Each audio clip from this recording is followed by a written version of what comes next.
मेरी बीवी ने मरते वक्त कहा, मुझे गुस्ल तुम देना। जब मैंने बीवी के कपड़े उतारे तो मुझसे रहा ना गया और जैसे ही बीवी के साथ जना करने लगा तो मेरी चीख निकल गई, क्योंकि मेरी बीवी हॉस्पिटल के बिस्तर पर पड़ी थी और मेरा हाल ऐसा था जैसे मेरे हाथ बंधे हुए हों। मैं अपनी बीवी को कैसे बचाना चाहता था, लेकिन डॉक्टर जवाब दे चुके थे। मैं चाहकर भी नहीं कुछ कर सकता था। मैंने सालों परदेश काटा था ताकि अपनी बीवी के साथ एक अच्छा मुस्तकबिल बना सकूं, अपने होने वाले बच्चों का मुस्तकबिल महफूज कर सकूं। लेकिन किस्मत ने मुझे मौका ही नहीं दिया।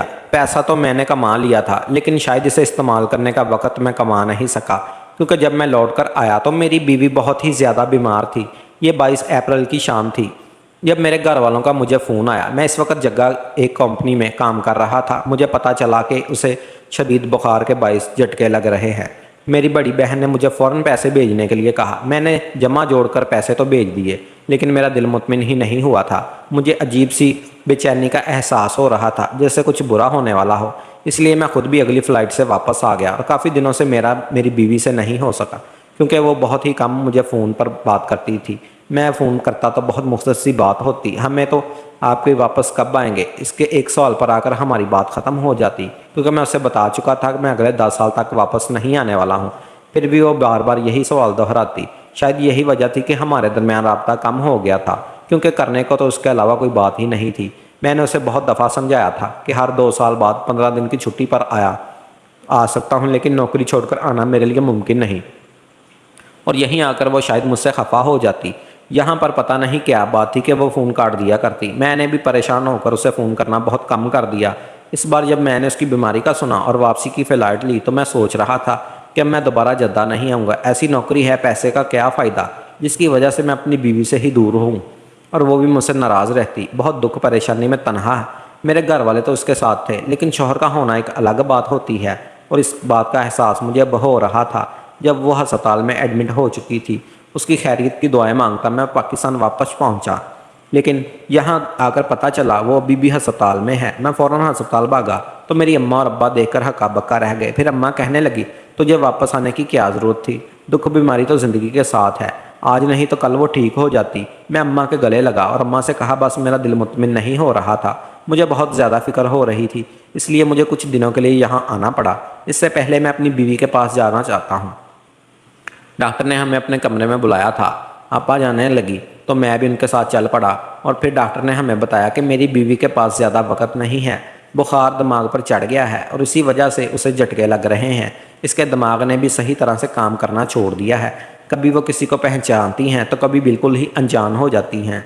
डॉक्टर की बात सुनकर मेरे होश उड़ गए थे। मेरे डॉक्टर से कहा कि ये आप क्या कह रहे हैं, मेरी बीवी तो अभी कम उम्र है और अच्छी भली है, एक बुखार की वजह से आप ऐसा कैसे कह सकते हैं। डॉक्टर अफसोस से कहने लगे, मामूली नौयत का बुखार नहीं है, आप लोगों को समझना होगा। दुआ करें, मौत और ज़िंदगी अल्लाह के हाथ में है, हम सिर्फ इलाज कर सकते हैं, शफा नहीं दे सकते। डॉक्टर की बातों ने मेरे पैरों से जान निकाल दी थी। मैं बहुत मुश्किल से कदम उठाता अपनी बीवी के पास पहुंचा। जैसे ही मैं उसके सामने गया तो वो मुझे फ़ौरन पहचान गई। उसने शाहनवाज कहकर मुझे पुकारा और फिर मेरा हाथ पकड़ लिया। मेरी आंखों से आंसू बह रहे थे, क्योंकि मेरी बीवी ऑक्सीजन लगा हुआ था। ना जाने कितना उसके हाथ पर लगे हुए थे। उसके हाथ जगह जगह नीले पड़ गए थे, आंखों के नीचे हल्के थे और चेहरा सदियों का बीमार था। मैं अपनी बीवी को हंसता बता छोड़कर गया था, लेकिन जब वो 1.5 साल बाद लौटा तो उसकी हालत देखकर मेरी रूह कांप गई। मैंने फ़ौरन उसका हाथ पकड़ लिया और कहा, जल्दी से ठीक हो जाओ, देखो मैं तुम्हारे पास आ गया हूँ। मेरी इसकी बात पर इस चेहरे पर एक हल्की सी मुस्कुराहट आई। अभी काफ़ी देर की खामोशी के बाद उसने जो बात कही वो सुनकर मैं लरज़ उठा। कहने लगी, शाहनवाज, ज़िंदगी में तो मुझे सही तरह से आपका साथ ही नहीं मिल सका, लेकिन मैं चाहती हूँ कि मेरी आखिरी सफ़र पर आप मुझे अपने हाथों से तैयार करके रवाना करें। यह बात सुनते ही मेरी आंखों से एकदम से आंसू गिर पड़े और मैंने कहा, क्यों, ऐसी बातें क्यों कह रही हो, तुम जल्दी ठीक हो जाओगी, हम घर चलेंगे, अभी तो हमें अपने बच्चों की खुशियाँ भी देखनी है। 4 साल शादीशुदा ज़िंदगी में अभी हम बे औलाद थे। मैंने उससे कहा, जल्दी ही हम बताऊँगी कि तुम मेरे बच्चे की माँ बनने वाली हो। यह सुनकर उसके चेहरे पर एक और उदासी आ गई और वह कहने लगी, ये मेरी आखिरी ख्वाहिश है, इससे आप मेरी वसीयत समझ ले। मेरे आखिरी सफ़र पर आप मुझे अपने हाथों से गुस्ल देंगे, मुझे तैयार करेंगे और मेरी कब्र पर भी खुद उतरेंगे तो मुझे खुद सुकून नसीब हो जाएगा। मुझे लगेगा इस जहान में ना सही, लेकिन उस जहान में मुझे आपका साथ मिला है। मैं आपकी खुशबू अपने साथ लेकर जाना चाहती हूँ। मेरी बीवी के जुमलों ने मेरे कदमों तले से ज़मीन निकाल दी थी। वो ज़िंदगी की नहीं मौत की बात कर रही थी। मैंने सोचा भी नहीं था कि हमारा साथ इतना मुख्तसर होगा। मैंने उसे कहा, खुदा के लिए तबस्सुम ऐसी बातें मत करो, तुम जल्दी से ठीक हो जाओगी। लेकिन उसके बाद उसे झटके लगना शुरू हो गए। डॉक्टर ने मुझे कमरे से निकाल दिया था। फिर कुछ देर के बाद जो खबर मुझे सुनने को मिली थी, मेरे सर पर आसमान गिर पड़ा था। मेरी बीवी इस दुनिया से जा चुकी थी। ये मेरी और मेरी बीवी की आखिरी मुलाकात थी, और शायद मुझे वसीयत करने के लिए ही वो जिंदा थी, या फिर मुझे देखना चाहती थी। और मुझे देखने के कुछ ही देर के बाद उसकी रूह उसका जिस्म छोड़कर चली गई थी। हैरत की बात तो ये थी कि मुझे देखते ही वो मुझे पहचान भी गई थी। तबस्सुम के बूढ़े माँ बाप का रो रो कर बुरा हाल था, जबकि मेरे घर वाले भी एक तरफ परेशान खड़े थे। इस तरह एक जवान लड़की का दुनिया से चले जाना बहुत बड़ा सानिया ही होता है, और वो भी अचानक ही बुखार की वजह से। मुझे कल रात हो तो पता चला कि तबस्सुम की तबीयत बहुत ख़राब है, और आज सुबह की फ़्लाइट से मैं वापस आ गया था। लेकिन उसके बावजूद भी मुझे उसका तवील साथ नसीब ना हो सका। पता नहीं वो कब से बीमार थी, कब से उसे बुखार हुआ, मेरे घर वालों से कब हस्पताल लाए, मुझे किसी बात का इल्म नहीं। हस्पताल की ज़रूरी कार्रवाई मेरे भाइयों ने करवाई, और फिर हम डेड बॉडी लेकर घर पहुंच गए। मैं पूरी तरह अपने हवासों में नहीं था कि जब मैंने अपनी बड़ी बहन की आवाज़ सुनी। वो कह रही थी कि तबस्सुम का गुस्ल मैं और अम्मा मिलकर कर देंगे, किसी बाहर वाले बंदे को बुलाने की कोई ज़रूरत नहीं है। अचानक ही मुझे तबस्सुम की वसीयत याद आई, और मैंने फ़ौरन अपनी बहन को कहा, इसकी ज़रूरत नहीं है। मैं ज़िंदगी में शायद अपनी बीवी का हक़ अदा नहीं कर सका, लेकिन उसकी आखिरी वसीयत ज़रूर पूरी करूँगा। मैं उसे खुद अपने हाथों से गुस्ल दूँगा और कफन खुद पहनाऊँगा। यही उसकी आखिरी ख्वाहिश थी, और यही मेरा फ़र्ज़ है। मेरी बहन ने अजीब सी नज़रों से मुझे देखा और कहने लगी, इसकी कोई ज़रूरत नहीं है। अब तुम अपनी बीवी को गुस्ल नहीं दे सकोगे, वो मर चुकी है, तुम्हारा उससे कोई तल्लक नहीं रहा। दुनिया वालों को पता चलेगा तो हम लोगों पर थू थू करेंगे, और अम्मा मिलकर गुस्ल देंगे तो हम परेशान होने की ज़रूरत नहीं। मैंने गुस्से से बड़ी बहन को देखा और कहा, मैंने कह दिया ना, ये मेरी बीवी की वसीयत थी, मैं उससे गुस्ल खुद दूंगा। मेरा गुस्सा देकर कुछ देर के लिए मेरी बहन खामोश हुई, और फिर प्यार से मुझे समझाने लगी कि देखो शाहनवाज, ये मुनासिब नहीं। यहाँ बहुत से लोग हैं जो इस बात का बतंगड़ बनाएंगे, हमारी बदनामी होगी। आज तक कहीं ऐसा देखा है ना सुना है कि एक शौहर ने अपनी बीवी को गुस्ल दिया। मैंने गुस्से से कहा, मुझे ना ही लोगों की परवाह है और ना ही इस बात की कि यहाँ कौन जाने के बाद क्या कहेगा। मैं सिर्फ इतना जानता हूँ कि ये मेरा फ़र्ज़ है कि मैं अपनी बीवी की वसीयत पर अमल करूँ। मैंने अप्पा के और अम्मा को ना चाहते हुए भी खुद तबस्सुम को गुस्ल देने की तैयारी शुरू की, और सब लोगों को इस कमरे से बाहर निकाल दिया जहाँ मुझे तबस्सुम को गुस्ल देना था। लोगों में चिचमगोइयाँ शुरू हो गई थी।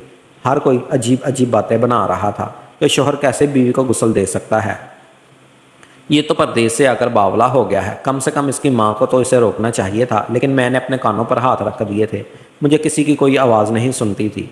मैंने इस कमरे का दरवाज़ा बंद कर लिया जहाँ मैं और मेरी मरहूम बीवी तबस्सुम मौजूद थे। आपा से कहकर गर्म पानी का इंतज़ाम करवा चुका था। मैंने इससे पहले भी अपने दोस्तों को गुस्ल दिया था, इसलिए मुझे गुस्ल का तरीका मालूम था।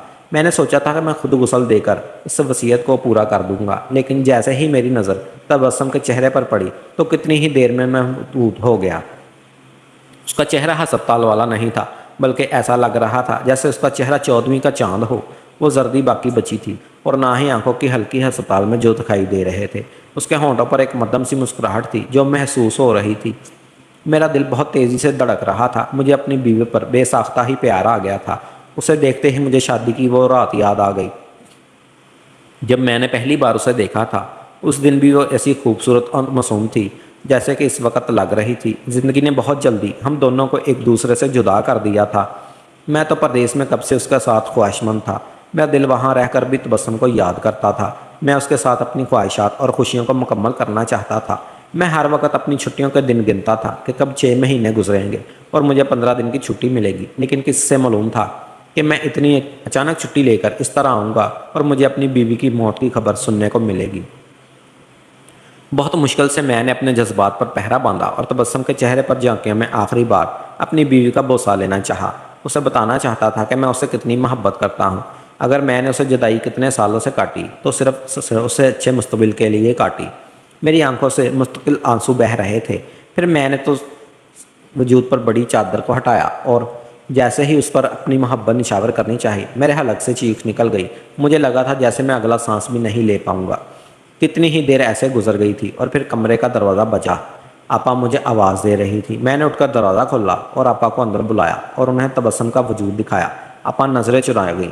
मैंने अपा से पूछा, ये सब क्या है? तबस्सुम की ये हालत कैसे हुई? आपा ने मेरे किसी सवाल का जवाब नहीं दिया। उनका हाल तो ऐसे था कि जैसे कांटों तो बदन में लहू नहीं। मैं बार बार पूछने पर आपा के कहने लगी कि बाहर बहुत सारे लोग मौजूद हैं, तुम तदफीन का इंतज़ाम करो, इसके आखिरी आरामगाह में पहुंचा कर आओ, फिर मैं तुम्हें तुम्हारे सवालों का जवाब दे दूंगी। आपा कहने लगी, अगर तुम अभी शोर मचाओगे तो तुम्हारी बीवी का तमाशा बनेगा, इसलिए बेहतर है कि तुम पहले इसे दफनाओ। यूँ बड़ी मुश्किल से अपनी बीवी को गुस्ल मुकम्मल किया और फिर उसकी तदफीन का मरहला शुरू हुआ। जनाजा उठा तो घर आओ और सिस्कियों से गूंज उठा था, लेकिन मुझे किसी की आवाज़ सुनाई नहीं दे रही थी, ना किसी का रोना दिखाई दे रहा था। मेरा जहन पूरी तरह मफलूज हो चुका था। मैं किसी रोबोट की तरह काम कर रहा था। मैंने अपनी बीवी के जनाजे को कंधा दिया और फिर उसकी वसीयत के मुताबिक उसकी कब्र में उतार कर खुद उसे अपने हाथों में कब्र में उतारा। सब लोग तदफीन के बाद वापस लौट गए, लेकिन बहुत देर तक मैं अपनी बीवी की कब्र पर बैठा तलावत करता रहा। और फिर मेरे भाई ने मुझे सहारा दिया और कहने लगे, अब घर चलो, रात होने वाली है। मैं अपने भाई के सहारे घर लौट आया। मैंने आपा से कहा, मैं एक एक लफ्ज़ सच सुनना चाहता हूँ, आप मुझे बताएं कि मेरी बीवी के साथ क्या हुआ था। इससे पहले कि आपा कुछ कहती, अम्मा कहने लगी, कुछ भी नहीं हुआ था, ख्वामखा छोटी सी बात का हो मत बनाओ, तुम्हारी बीवी का वक़्त लिखा था, इस दुनिया से चली गई, अब इसके लिए क्या माँ बहनों से सवाल जवाब करो। अम्मा की बात सुनकर मैं रह गया था। मेरी बीवी मर गई थी और अम्मा हर बात को मामूली कह रही थी। मैंने अप्पा की तरफ देखा तो अप्पा आंखों से आंसू बहने लगे। अम्मा ने खौर को अप्पा को देखा, जैसे ही मैंने खामोश करवाना चाहती हूँ, लेकिन मेरा ज़बरदस्ती करने पर अप्पा ने जो कुछ बताया वो सुनने के बाद मेरा सांस लेना भी मुश्किल हो गई। कितने ही लम्हे मुझे अपनी सिमतों पर यकीन नहीं आ रहा था। अप्पा कहने लगी, तबस्सुम बहुत ही अच्छी और नेक लड़की थी। शादी के बाद जब तुम पहली दफ़ा उसे छोड़ कर गए तो वो बहुत ज़्यादा रोने लगी थी। हर वक्त यही कहती कि वो तुम्हें वापस बुला लेगी। पहले पहले तो अम्मा ने उसे समझाया कि अगर तुम वापस आ गए तो घर कैसे चलेगा, लेकिन उसका यही कहना था कि वह तुम्हारे साथ ज़िंदगी गुजारना चाहती है और इसीलिए अम्मा ने उसके साथ बुरा सलूक करना शुरू कर दिया। अम्मा जानबूझकर तुमसे बात भी नहीं करने देती थी और अगर तुम दोनों बात भी करते तो अम्मा उसके सर पर सवार हो जाती।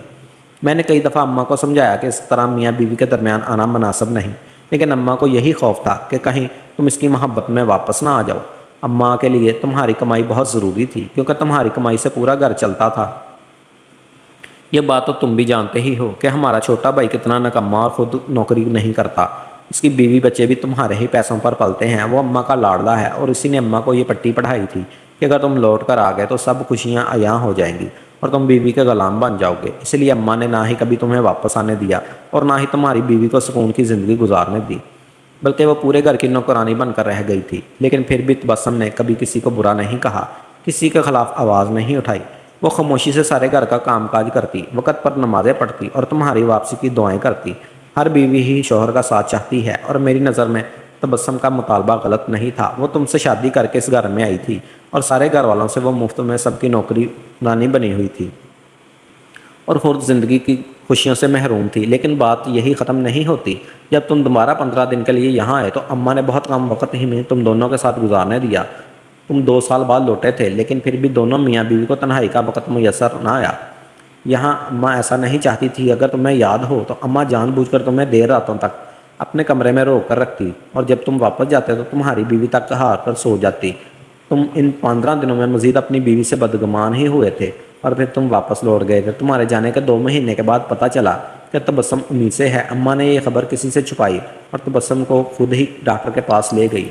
अम्मा ने यह दिखावा किया कि तबस्सुम और उसके बच्चे के लिए बहुत फ़िक्रमंद है, लेकिन दरअसल उन्होंने डॉक्टर से कहकर ऐसी दवाई दी थी जिससे बच्चा ज़ाया हो जाता और फिर अम्मा ने तबस्सुम को जानबूझकर वो दवाएं दी जिससे उसका हमल ज़ाया हो गया और तुम्हें ना ही उसके हमल के बारे में बताया और ना ही बच्चे के ज़ाया होने के। अम्मा ने तबस्सुम से कहा कि तुम परदेश में परेशान हो जाओगे, इसलिए तुम्हें ऐसी कोई बात ना बताई जाए और वो बेचारी तुम्हारी खातर खामोश हो गई। लेकिन फिर कुछ महीनों के बाद उसे पता चला कि ये सब कुछ अम्मा की वजह से हुआ। दरअसल वो डॉक्टर उससे कहीं मिल गई थी। उस डॉक्टर ने बातों बातों में उससे पूछा था कि उसने बच्चा क्यों ज़ाया करवाया। तब जाकर तबस्सुम पर यह हकीकत खुली थी। उसका बच्चा कुदरती तौर पर ज़ाया नहीं हुआ, बल्कि अम्मा की वजह से ज़ाया हुआ था और वो यही बात तुम्हें बताना चाहती थी। लेकिन अम्मा ने उसे 10 दिन के बाद तबस्सुम के साथ ज़्यादती करना शुरू कर दी, इस वजह से कहीं वो तुम्हें सच ना बता दे। अम्मा उसके साथ मारपीट का सिलसिला भी शुरू कर दिया था। वो बेचारी घर का काम भी करती और अम्मा की मार भी सेंधती। इसके बुरे माँ बाप इसे अपने साथ ले जाना चाहते थे, लेकिन अम्मा ने उन्हें वहाँ से जाने ना दिया। मैंने अम्मा को बहुत समझाया, लेकिन किसी ने मेरी कोई बात ना सुनी। मैंने हर मुमकिन कोशिश की कि खाला तबस्सुम को میں حالات سے بچاؤں لیکن ناکام رہی۔ میں شادی شدہ ہوں، میں اپنے گھر بار کی ہوں، میں کبھی کبھار یہاں آتی تو تبسم کو دیکھ کر میرا دل جل اٹھتا تھا۔ تبسم بھی اس مار پیٹ کی عادی ہو گئی تھی، وہ اپنے حالات سے راضی ہو گئی تھی کیونکہ اسے معلوم ہو گیا تھا کہ وہ لاکھ منتیں کرے لیکن تم واپس نہیں آؤ گے۔ اور پھر دن رات گھر کے کام کاج کرتے کرتے اسے بخار ہو گیا، پتہ نہیں کب اسے اندر ہی اندر اتنا بخار جو ہڈیوں میں اتر گیا، اور پھر وہی بخار اتنا زور سے آیا کہ اس کے دماغ پر چڑھ گیا اور اس کا انتقال تو چٹکے لگنے لگے، اور بخار کی وجہ سے ہی اس کا انتقال ہوا۔ لیکن وہ یہاں تک جس حال میں پہنچی اس کے ذمہ دار ہمارے گھر والے ہیں۔ مجھے لگتا ہے کہیں نہ کہیں میں بھی اس کی قاتل ہوں۔ یہ کہہ کر اپا زور زور سے رونے لگی اور مجھے ایسا لگا جیسے کسی نے میرے سر پر چھت گرا دی ہے۔ میں نے حیرت سے اپنی ماں کی طرف دیکھا جو خود اولاد رکھتی تھی، پھر وہ کسی اولاد کے ساتھ ایسا کیسے کر سکتی تھی؟ اماں کے چہرے کی شرمندگی کے تاثرات دیکھتے ہوئے میں حیران تھا۔ وہ مجھ سے نظریں چرا رہی تھی۔ میں بے یقینی سے اماں کو جھنجھوڑا اور پوچھا کہ کیا آپ نے میرا بچہ ضائع کروایا؟ کیا آپ نے میری بیوی کو مارا؟ آپ نے اس کے ساتھ زیادتی کرتی تھی؟ اور اماں کے پاس میرے کسی سوال کا کوئی جواب نہ تھا۔ میں اپنے پورے قد کے ساتھ زمین بوس ہو گیا تھا۔ بہت مان سے میں نے اپنی بیوی کو اپنے گھر والوں کے پاس چھوڑا تھا، سوچ کر میری ماں سے بیٹی جیسی محبت دے گی، میرا بھائی اسے بہن کے سمجھے گا اور میری کمائی پر وہ عیش کرے گی۔ کچھ وقت میں پیسے جمع کر کے واپس آؤں گا تو پھر ہم اپنا الگ گھر بنائیں گے، لیکن مجھے نہیں معلوم تھا میرے پیچھے یہ سب ہوگا۔ اماں ہمیشہ سے ہی شاہ زیب کو مجھ سے زیادہ محبت کرتی تھی، اس کی ہر بات کو اہمیت دیتی تھی کہ مجھے یہ معلوم نہیں تھا کہ شاہ زیب اور اس کے بچوں کا مستقبل بنانے کے لیے اماں مجھے اور میری اولاد کو اس طرح نظر انداز کر دے گی۔ کیا کوئی ماں اپنی اولاد میں اتنا بڑا فرق بھی کر سکتی ہے؟ میری حالت دیکھ کر اماں مجھ سے معافی مانگنے لگی۔ انہیں اندازہ نہیں تھا کہ میری بیوی اس طرح اچانک دنیا سے چلی جائے گی، لیکن میں اپنی ماں کو معاف نہیں کر پایا۔ میں کیسے انہیں معاف کرتا؟ انہوں نے نہ صرف میری بیوی بلکہ میرے بچے کی بھی جان لی تھی، بلکہ انہوں نے تو مجھ سے میرے جینے کی وجہ ہی چھین لی تھی۔ میں کس رشتے پر اعتماد کرتا ہوں؟ کس کا ہاتھ پکڑتا؟ کس کے کاندھے پر سر رکھ کر روتا؟ میری ماں اور میرے بھائی نے میری پیٹھ میں خنجر گھونپ دیا تھا۔ میں پردیس کی کمائی کے لیے انہوں نے میرا گھر اجاڑ دیا تھا۔ میں فوراً واپسی کے لیے اپنا سامان سمیٹ کیا۔ آپا نے مجھے روکنے کی کوشش کی لیکن میں نہ رکا۔ آپ اب سب سے شرمندہ تھی۔ وہ سارے ظلم و ستم کا حصہ تو نہیں بنی تھی، لیکن کہیں نہ کہیں خاموش رہ کر انہوں نے بھی گناہ کیا تھا اور انہیں بھی اس بات کا احساس تھا۔ اس لیے وہ مجھے غسل دینے کے لیے بھی منع کر رہی تھی کیونکہ انہیں معلوم تھا کہ میں تبسم کے جسم پر موجود زخموں کو دیکھ لوں گا اور حقیقت جاننے کی کوشش کروں گا۔ اور واقعی جب میں نے اپنی بیوی کے وجود سے چادر ہٹائی تو نیل کے نشان اور زخم دیکھ کر میری جان نکل گئی تھی۔ آج مجھے واپس جدہ آئے 4 سال ہونے والے ہیں۔ اب مجھے کسی رشتے پر اعتبار نہیں ہے۔ میں دوبارہ کبھی شادی نہیں کرنا چاہتا اور نہ ہی پاکستان لوٹنا چاہتا ہوں۔ میں نے سنا ہے کہ قیامت قریب ہے اور اب صغیر رشتوں پر بھی یہ تب کرنا مشکل ہے، لیکن یہ سب کچھ میرے ساتھ بھی ہو جائے گا۔ سوچا نہیں تھا۔ کبھی کبھی مجھے لگتا ہے سب سے بڑا قصوروار میں ہی ہوں۔ کیوں تبسم سے نکاح کیا اور وہ میری ذمہ داری تھی، پھر میں نے اسے اپنے گھر والوں کے حوالے چھوڑا ہی کیوں؟ میں سب پردیس میں رہنے والے مردوں سے گزارش کرتا ہوں کہ خدا را اپنی بیویوں اور اپنی ازدواجی زندگی کو برباد نہ کریں، اپنی خوشیوں اور پیسوں کی خاطر خراب نہ کریں۔ جو عورت آپ سے نکاح کر کے آپ پر اعتبار کر کے آپ کے گھر آتی ہے اسے اپنے گھر والوں کے حوالے نہ چھوڑے۔ تو ناظرین، آج کی ہماری ویڈیو کیسی لگی؟ اچھی لگی تو لائک کریں اور شیئر کریں اور ہمارے چینل کو سبسکرائب کریں۔